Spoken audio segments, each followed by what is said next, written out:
তবে আমি অনুরোধ করব যে আপনারা বিভ্রান্ত হবেন না।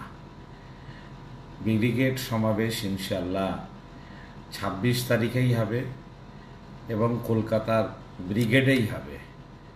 এটা গত দুদিন আগে অল ইন্ডিয়া মুসলিম পার্সোনাল ল বোর্ডের সর্বভারতীয় সভাপতি এবং সাধারণ সম্পাদক দুজনেই কলকাতাতে বৈঠক করে তারা জানিয়ে দিয়েছেন সমাবেশ হবে। ১৬ তারিখে সাংবাদিকরা তাকে প্রশ্ন করেছিলেন যে এটা নেতাজি ইন্ডোরে করার জন্য মুখ্যমন্ত্রী বলেছেন, কিন্তু আমাদের শ্রদ্ধেয় সভাপতি বললেন যে পার্সোনাল ল বোর্ডের একটা এত বড় সমাবেশ, এটা একটা ইনডোরে কখনোই হওয়া সম্ভব নয়।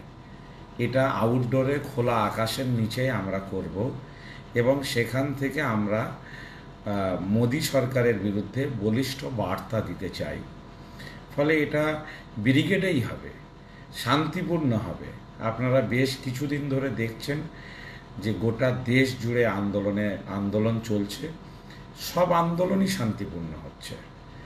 আপনারা জানবেন নিশ্চয়ই যে এই আন্দোলনের ডাক, ব্রিগেড সমাবেশের ডাক, নরেন্দ্র মোদীর তৈরি করা কালা কানুনের বিরুদ্ধে যে লড়াই, এই লড়াই এটা শুধু পশ্চিমবাংলায় নয়।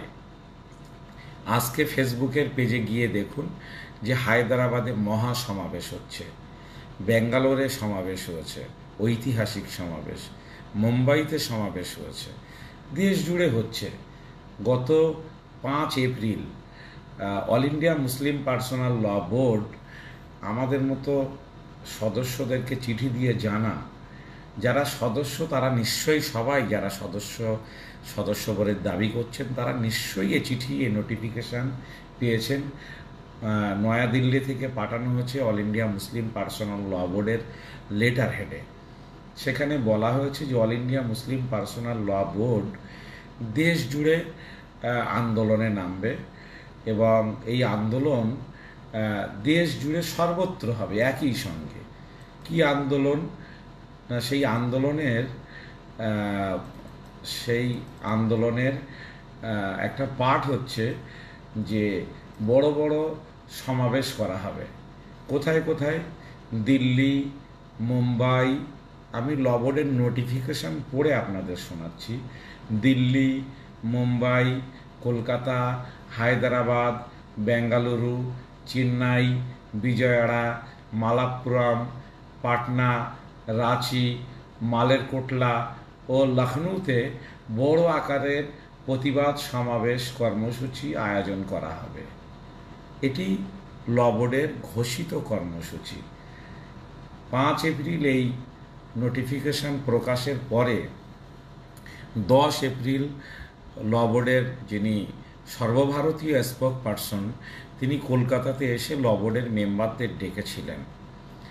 অনেক মেম্বার ছিলেন, কেউ কেউ ছিলেন না। ল বোর্ডের তো এই ক্ষমতা নেই যে কাউকে বাড়ি থেকে তুলে আনবেন। সেখানে অন্যান্য মুসলিম সংগঠনের যারা দায়িত্বশীল তারাও ছিলেন। সেই সভায় সিদ্ধান্ত হয় যে কলকাতায় যে সমাবেশটা হবে, সেই সমাবেশটা হবে ২৬শে এপ্রিল। এবং কোথায় হবে? সবাই বললেন যে এই সমাবেশটা ব্রিগেডেই হোক। সবার সর্বসম্মত সিদ্ধান্তে ব্রিগেডেই সমাবেশ করার সিদ্ধান্ত হয় গত ১০ এপ্রিল কলকাতায় ল বোর্ডের কেন্দ্রীয় স্পোক পারসনের উপস্থিতিতে তিনি সিদ্ধান্ত নেন। ১১ তারিখে এই কর্মসূচির যাতে প্রশাসনের অনুমতি পাওয়া যায়, সেজন্য আমরা তার পরের দিনই যে আর্মি হেডকোয়ার্টারে প্রতিনিধি আমাদের পাঠিয়ে দিই ল বোর্ডের পক্ষ থেকে অনুমতি নেওয়ার জন্য। ওরা বলেন যে ২৬ তারিখে ল বোর্ড এই ব্রিগেড প্যারেড গ্রাউন্ড খালি আছে, আপনারা মিটিং করতে পারবেন। আমরা চিঠি দিলাম, বললেন যে চিঠি শুধু দিলে হবে না, একটা কোর্ট থেকে একটা এফিডেভিট করে দিতে হবে।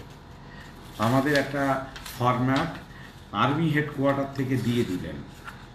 আমরা সেটা নিয়ে ১২ তারিখে আলিপুরে গিয়ে আমরা সেটা নোটারি এফিডেভিট করি এবং এই 5 পাতার নোটারি এফিডেভিট আমরা আমাদের অ্যাপ্লিকেশনের সঙ্গে জমা দিই। আপনারা দেখছেন যে 12 তারিখে আর্মি হেডকোয়ার্টার এই অ্যাপ্লিকেশান মিটিংয়ের অনুমতি দেওয়ার জন্য যে আবেদন সেটা তারা গ্রহণ করেন এবং তারা রিসিভ করে স্ট্যাম্প লাগিয়ে আমাদেরকে দিয়েছেন। ফলে আমরা প্রত্যাশা করছি পারমিশন না পাওয়ার কোনো কারণ নেই এবং এই রিসিভ কপিটার সঙ্গে আরেকটা অ্যাপ্লিকেশান করে আমরা কলকাতা পুলিশের হেডকোয়ার্টার যেখান থেকে পারমিশন নিতে হয় সেখানেও আমরা আজ থেকে 4 দিন আগে পাঠিয়ে দিই, 4-5 দিন আগে পাঠিয়ে দিয়েছি। ফলে এটা পারমিশন হবে না, পারমিশন পাবে না বলে যারা নানানভাবে সাধারণ মানুষদের বিব্রত করছেন তাদেরকে বলবো যে আপনারা বিব্রত হবেন না। এটি অনেক মানুষ চাইছেন না যে এই ধরনের প্রতিবাদ সমাবেশ হবে, কিন্তু এই প্রতিবাদ সমাবেশটা মনে করছেন যে কোনো একটা ব্যক্তির, আমি কেবলমাত্র একজন সদস্য এবং এই যে প্রোগ্রামের জন্য যে প্রস্তুতি কমিটি করা হয়েছে সেই প্রস্তুতি কমিটির যারা অনেকগুলো জয়েন্ট কনভেনার আছেন, প্রায় 10-12 জন মতো, তার মধ্যে আমি একজন মাত্র জয়েন্ট কনভেনার। আমার একটু দোষ আছে কি যে কোনো কাজ নিলে এবং এই ধরনের সমস্যা তৈরি হলে আমি বসে থাকি না, সর্বত্র ছুটে বেড়াই। আমি পীর সাহেবদের কাছে গিয়েছি, বিভিন্ন সংগঠনের মানুষের কাছে গিয়েছি, সবাইকে অনুরোধ করেছি, সবাই সম্মত হয়েছে। যেহেতু কর্মসূচিটা ল বোর্ডের ব্যানারে আর দেশের সব সংগঠন যেহেতু ল বোর্ডের ছত্রছায়ায় আছে, সব সংগঠনই মনে করেছে যে এটা আমাদের কর্মসূচি, এটা আমাদের আন্দোলন, এটা এই দুঃসময়ে ঐক্যবদ্ধভাবে করার মতো একটা আন্দোলন। সেই জন্যে আমি আশা করব বা প্রত্যাশা করব সাধারণ মানুষকে আপনারা অনুগ্রহ করে বিভ্রান্ত করবেন না। আজকের যে ব্রিগেড সমাবেশ হচ্ছে, আগামীকাল বামপন্থী যারা মজদুর সংগঠন তাদের ব্রিগেড সমাবেশ হচ্ছে, আমাদের প্রতিনিধিরা সেখানে গিয়েছিলেন। তাদের ব্রিগেডের প্রস্তুতিটা আমরা কিভাবে নেব সেই জন্য আমাদের যারা জয়েন্ট কনভেনার, আমার মতো আরও যারা জনদশেক জয়েন্ট কনভেনার আজকে ব্রিগেডে গিয়েছিলেন, সরজমিনে দেখে এসেছেন এবং সেখানে দেখে তারা ওখানে বামপন্থী যাদের ব্রিগেড আগামীকাল আছে তাদের সঙ্গে আলোচনা করলেন যে আপনাদের তো কয়েক মাসের প্রস্তুতি, কিন্তু আপনারা ব্রিগেডে সমাবেশ করার অনুমতিটা কবে পেয়েছেন, মানে ফাইনাল অনুমতি যেটা। দেখেন, পুলিশের কাছে যাবেন, একটা রিসিভ করে দেবে, বলবে যে এটাই অনুমতিপত্র, কিন্তু ব্রিগেডে হয় কি কিছু টাকাও জমা দিতে হয় সিকিউরিটি ডিপোজিট হিসাবে। সেই জন্যে আজকের আমাদের কর্মী গিয়েছিলেন, বলেছেন যে চিঠি রেডি আছে পারমিশন লেটার, কিন্তু যিনি সিগনেটারি অথরিটি, যার সিগনেচার এটা ইস্যু হয়, তিনি আজকের ছিলেন না বলে তিনি এটা করে সিগনেচার করে আমাদের দেননি। সোমবার ফার্স্ট আওয়ারে ডেকেছেন, দেবেন। ফলে আমাদের প্রোগ্রাম এখনো পর্যন্ত আজকে শনিবার, আগামী শনিবারে অনুষ্ঠিত হবে। বামপন্থী ভাইরা তারা কয়েক মাসের প্রস্তুতি, সমাবেশের 3 দিন আগে অনুমতি পাচ্ছেন। এর আগে আমরা সমাবেশ করেছি, লালবাজার প্রত্যেকটা সমাবেশের ক্ষেত্রে ফাইনাল অনুমতি তাই দিয়ে থাকে। যারা সভা সমিতি করেন তারা এই বিষয়টা যথেষ্ট ভালো জানেন। আমি আশা করব যে মানুষকে এই নিয়ে বিভ্রান্ত করবেন না। সমাবেশ হবে না কেন? এত গাজালা বা গাত্রদাহ যাদের হচ্ছে তারা তো প্রয়োজনে ল বোর্ডের অফিসে ফোন করে কথা বলতে পারেন। ল বোর্ডের সর্বভারতীয় সভাপতি সম্পাদক এসে কলকাতায় প্রেস কনফারেন্স করলেন, তাহলে তো সবার দায়িত্ব যে আমাদের সর্বোচ্চ সংগঠন ল বোর্ড, তারা যেহেতু সমাবেশ করতে চেয়েছেন, আজকে হায়দ্রাবাদে সমাবেশ হচ্ছে, মুম্বাইতে সমাবেশ হয়েছে, ব্যাঙ্গালোরে সমাবেশ হয়েছে, কেরলে সমাবেশ হয়েছে, বিভিন্ন রাজ্যে বড় বড় শহরগুলোতে সমাবেশ হচ্ছে। কলকাতায় কি যুদ্ধকালীন কোনো পরিস্থিতি তৈরি হয়েছে যে এখানে মুসলমানরা এক জায়গায় একটা বড় সমাবেশ করতে পারবে না? সেটা সরকার বলুক যে পশ্চিমবাংলায় এখন খুব খারাপ অবস্থা, সেটা পুলিশের লোকেরা বলুক যে পশ্চিমবাংলায় খুব খারাপ অবস্থা, প্রয়োজনে ল বোর্ডের দিল্লিতে যারা দায়িত্বশীল তাদের কাছে চিঠি লিখুক। গভর্নমেন্ট কথা বলছে না, পুলিশ কথা বলছে না, প্রশাসন কথা বলছে না, আর্মি কথা বলছে না, মিলিটারি কথা বলছে না। কথা বলছেন কারা? আমাদের কিছু অভিভাবক, তারা কথা বলছেন। তাদের তো মানুষের কাছে গাইড করার বা পথ নির্দেশনা দেওয়ার দরকার ছিল, কিন্তু তারা কেন করছেন না আমি জানি না। আমি আশা করব আল্লাহ তাদেরকে সুমতি দান করবেন। আর ঝান্ডা টান্ডা নিয়ে কেউ উদ্বিগ্ন হবেন না, এই আন্দোলনে ঝান্ডার দরকার হবে না, কোনো নির্দিষ্ট কোনো মানুষের উপস্থিতি হোক বা না হোক দরকার হবে না। কিন্তু আমরা ঐক্যের বার্তা দেওয়ার জন্য চাই সব মানুষ এখানে আসুন, সব সংগঠনের নেতারা এখানে আসুন, যারা অরাজনৈতিকভাবে সংগঠন করেন তারা সব সংগঠনের যারা নেতৃস্থানীয় তারা এখানে আসুন। এখানে তো রাস্তা অবরোধ করার জন্য হচ্ছে না, এখানে বন্ধ ডাকাও হচ্ছে না, এখানে একটা চূড়ান্ত সমাবেশ।